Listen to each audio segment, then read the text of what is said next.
Halo semua, perkenalkan nama saya Sultan Rizky Afka Gini Mujarani. Kali ini, pada video kali ini saya menjelaskan mengenai DMA atau Direct Memory Access.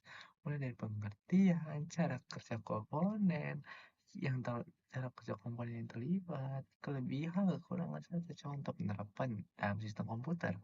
Nah, untuk pengertian, lalu kita masuk pengertian dulu nih.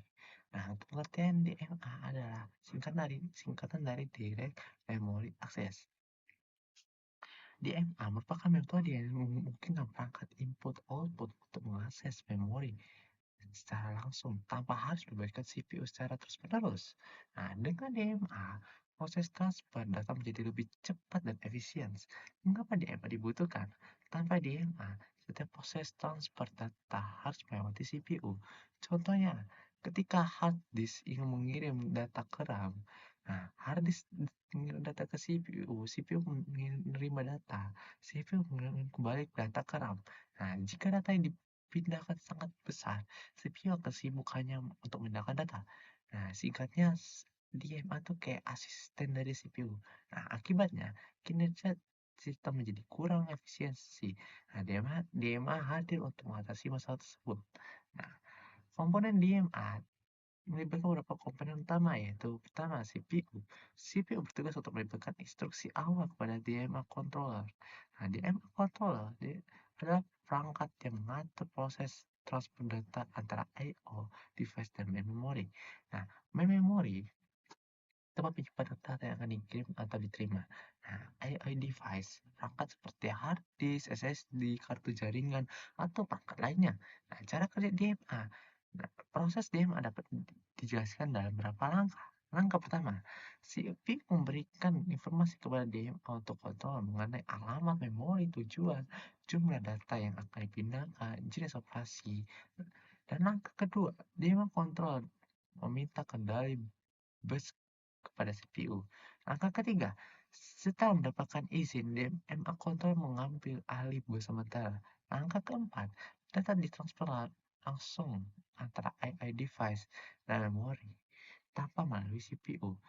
Langkah kelima, setelah transfer selesai, DMA control mengirim interpret kepada CPU sebagai tanda bahwa proses telah selesai.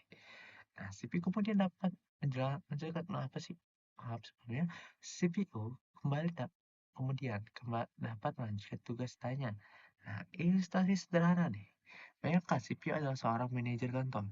Tanpa DMA, manajer harus memindahkan semua barang sendiri dari gudang ke kantor. Dengan DMA, manajer cukup memberikan instruksi kepada kurir. Kurir yang akan memindahkan seluruh barang, sedangkan manajer bisa mengerjakan pekerjaan yang lain.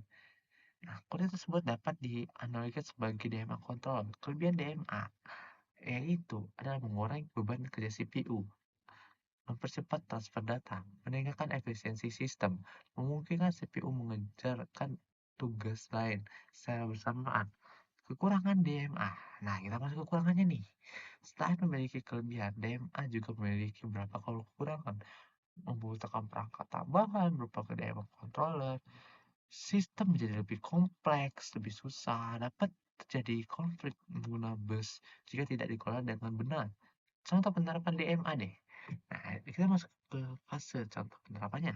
Nah, DMA banyak digunakan pada SSD dan hard disk, kartu jaringan atau networking interface card atau sound card, GPU, atau graphic processing unit atau sistem embedded atau microcontroller. Nah, contoh yang menyalin file berukuran berapa gigabyte dari SSD ke RAM, DMA dapat membantu mempercepat proses tersebut tanpa membebani CPU secara berlebihan. Oke, kita masuk ke fase penutup. Untuk fase penutup, dapat disimpulkan bahwa DMA atau Direct Memory Access adalah mekanisme yang memungkinkan transfer data langsung antara perangkat input-output dan memori tanpa kelibatan CPU secara terus-menerus. Dengan DMA, transfer data menjadi lebih cepat, efisien, dan mengurangi beban kerja CPU sehingga performa sistem komputer dapat meningkat. Demikian penjelasan mengenai DMA. Terima kasih atas perhatiannya. Saya akhiri. Assalamualaikum warahmatullahi wabarakatuh.